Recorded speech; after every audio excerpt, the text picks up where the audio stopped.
Vous êtes ici dans une entreprise à air liquide. Nous travaillons pour la fabrication des gaz, différents gaz.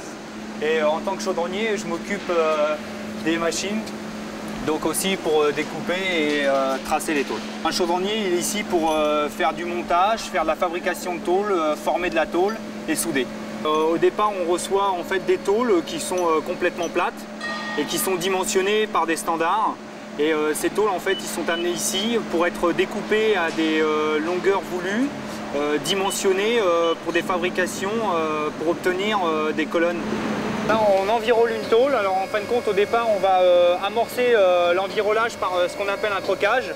Donc, environ sur 200 à 300 mm de la tôle, du bord de la tôle, on va amorcer le rayon de cintrage pour ensuite la rouler entièrement. Donc après le roulage, on vient souder la jonction du roulage. Et donc on a un procédé qui s'appelle le plasma. C'est une soudure plasma. J'ai fait un CAP BEP en 2 ans. Ensuite, j'ai fait un bac pro professionnel en structure métallique chaudronnerie. Les cornières. C'est du 50 par... On crée quelque chose avec nos mains, on fabrique, on le voit se monter et progresser, donc c'est assez satisfaisant.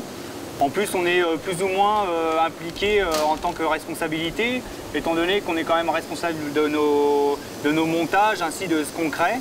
Et les inconvénients, c'est que oui, parfois c'est un métier qui est un peu difficile, on évolue un peu dans du bruit, tout ça. Cette colonne va être sur un chantier. Notamment celle-ci, Ismelt, va être au Chili. Et donc une fois montée, cette colonne servira à produire de l'azote liquide. On cherche peut-être à évoluer vers un poste qui serait un peu plus commandement, c'est-à-dire chef d'équipe ou chef d'atelier. Effectivement, on peut aussi évoluer vers un poste dans les bureaux, soit en bureau des méthodes, soit en bureau d'études.